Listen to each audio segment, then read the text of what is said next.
Olá pessoas, esse é outro vídeo meu aqui na internet. Bom, e no vídeo de hoje então eu vou falar sobre o Retrato do Artista Quando Jovem, do James Joyce. E esse livro aqui é fenomenal, fenomenal, fenomenal, fenomenal. Entrou assim pra minha lista de melhores da vida inteira, assim, num piscar de olhos.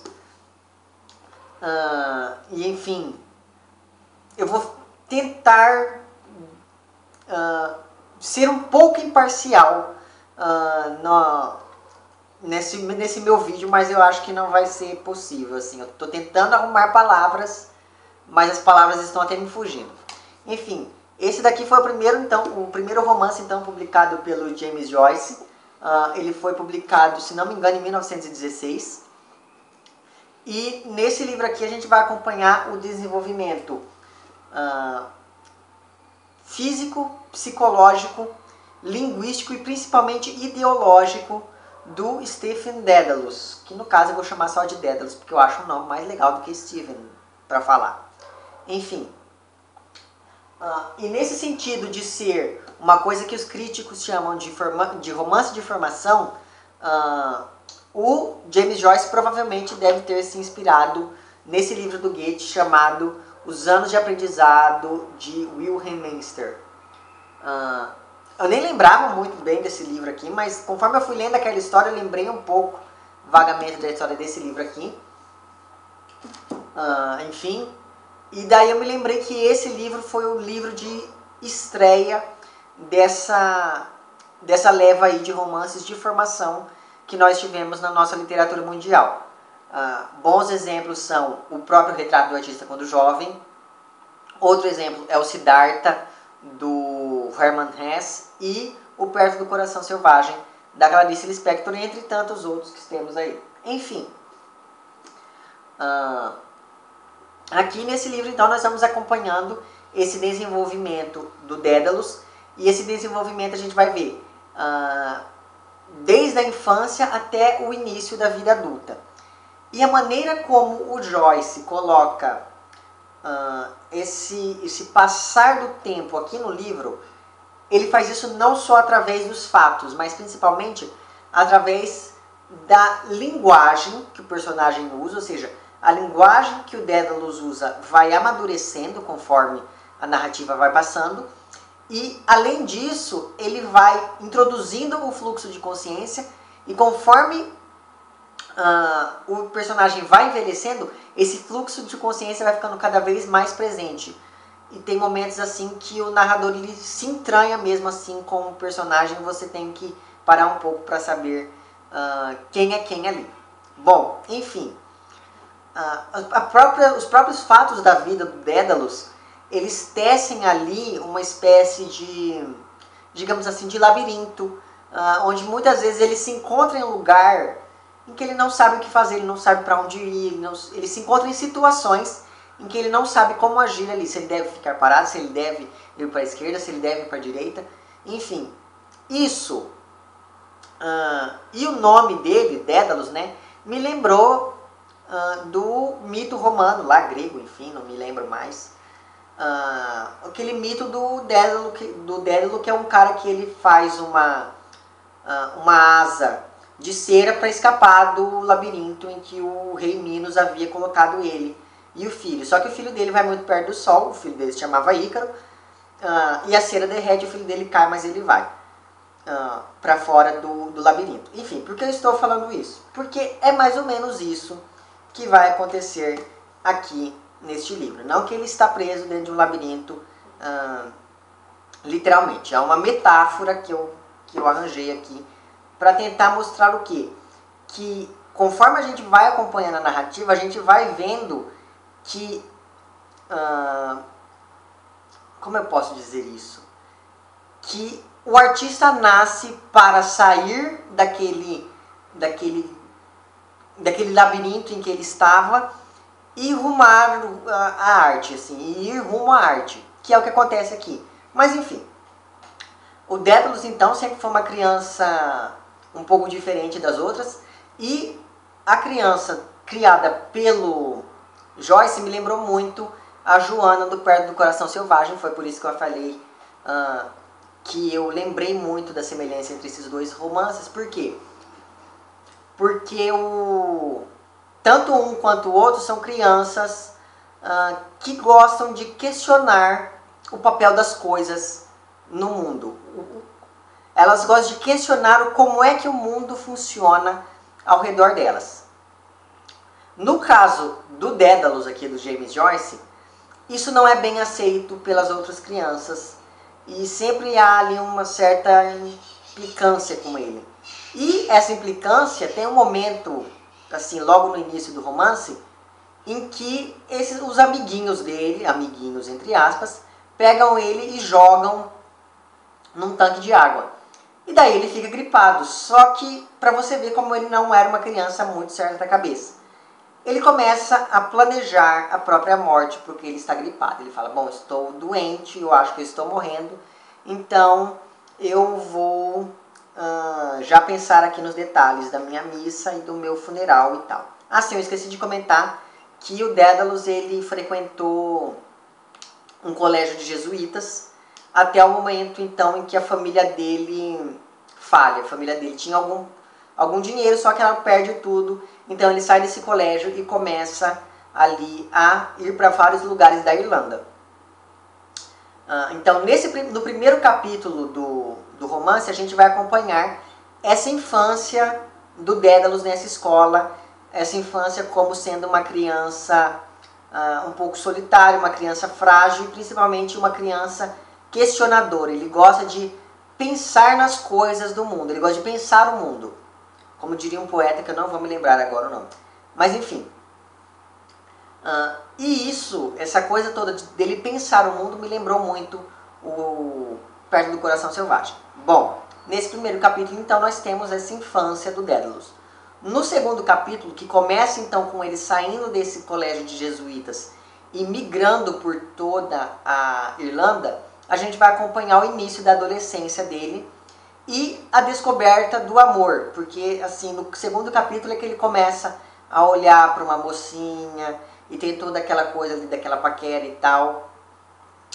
E enfim, só que esse amor ele não é bem administrado e no terceiro capítulo então, do segundo para o terceiro, a gente vai acompanhar esse amor virando uma luxúria. Então ele passa a frequentar prostíbulos, então ele sai com prostitutas, enfim.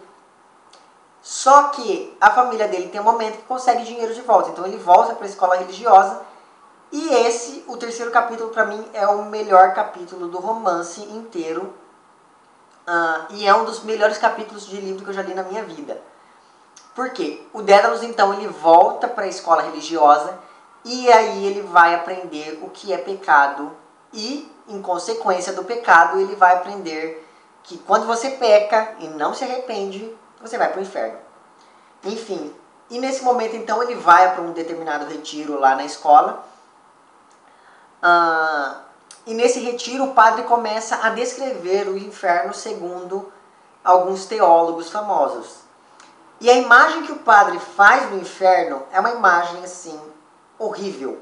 Sabe assim, eu fiquei com medo de ir para o inferno depois de ler sobre isso. Assim, é uma coisa que você... O James Joyce, nesse momento do livro principalmente, ele consegue te colocar mesmo no lugar do personagem. Assim, eu me senti ali naquele banco da igreja ouvindo todos aqueles horrores sobre o inferno. E é claro que nós estamos falando de um adolescente. Um adolescente que não sabe lidar com isso. A ideia do inferno, assim, na minha opinião, a ideia do inferno é uma ideia muito ampla para a gente colocar ela na cabeça de uma criança ou de um adolescente. E assim, é claro que isso não foi bem administrado por ele. Então ele começa a pensar em tudo aquilo que ele já fez de errado, em todo o histórico dele, e ele chega à conclusão de que ele vai para o inferno. Então assim, ele passa noites em claro depois que ele ouve esse sermão sobre o inferno. E esse desconforto psicológico dele, essa angústia dele, começa a refletir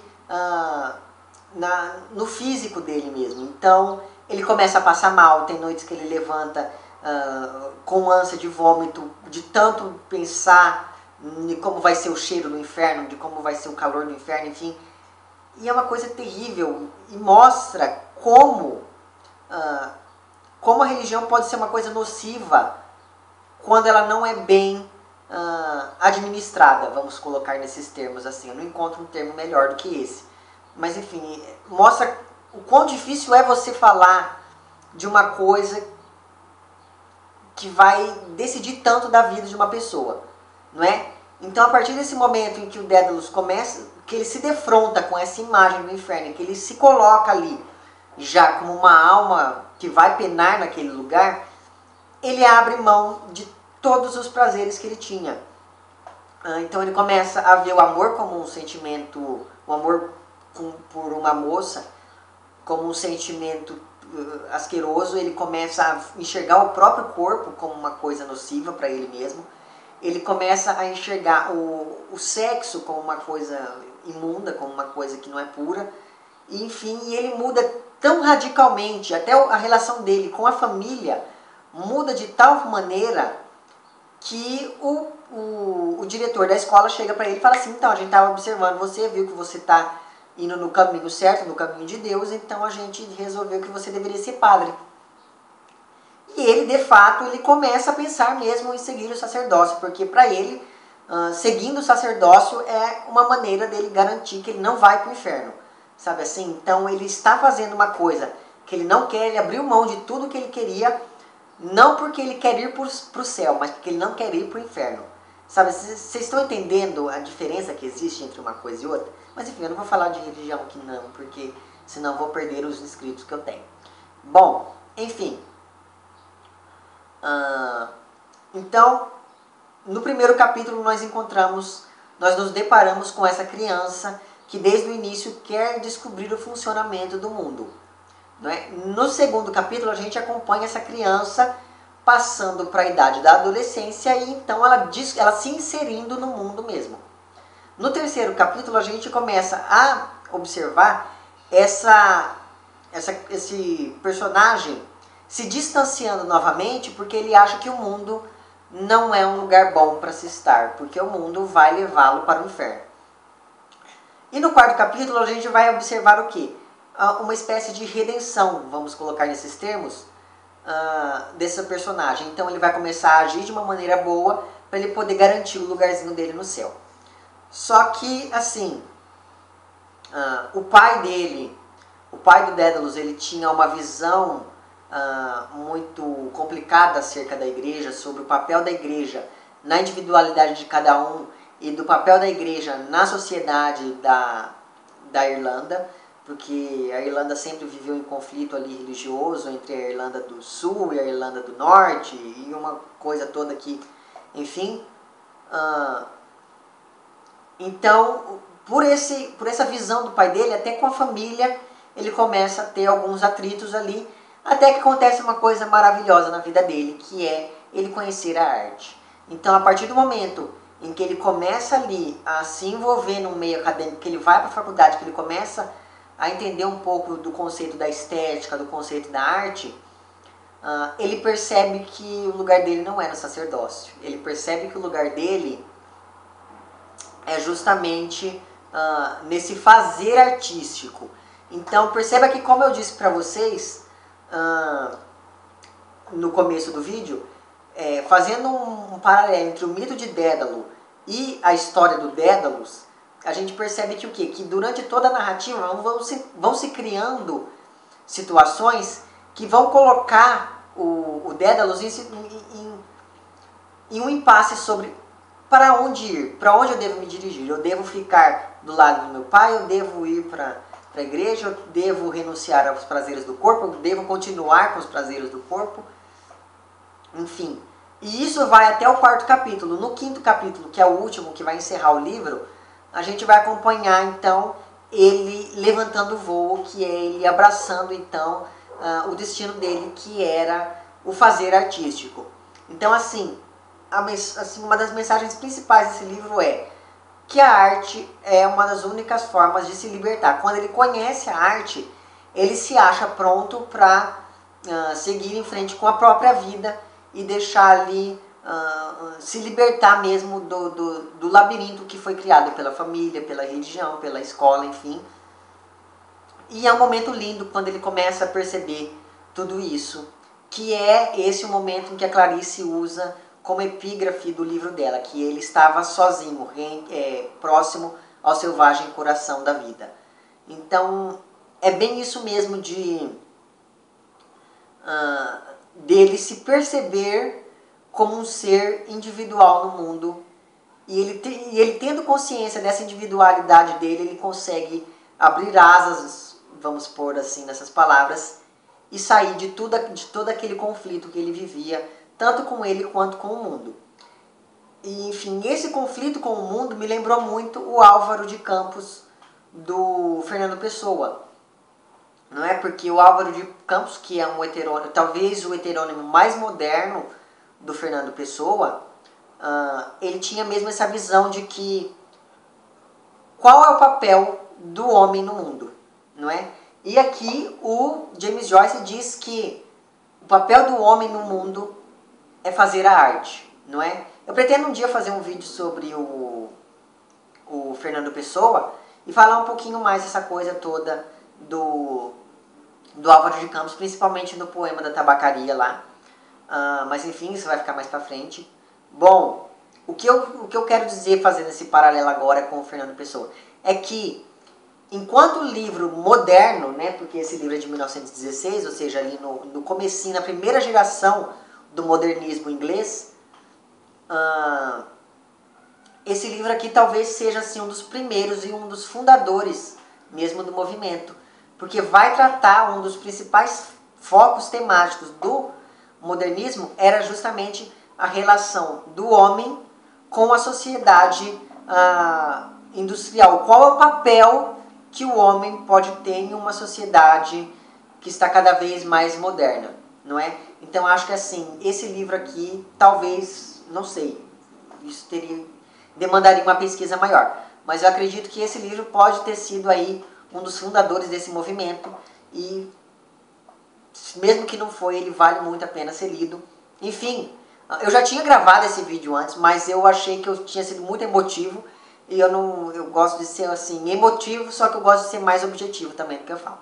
Enfim, é isso, fica essa dica desse livro sensacional, sensacional, sério mesmo, gente. Você aí que um dia pretende escrever, você aí que pretende um dia, enfim, não só escrever, mas fazer alguma coisa artística, eu acho que esse livro é obrigatório para você. Assim, e você não quer fazer alguma coisa artística, esse livro é obrigatório para você também.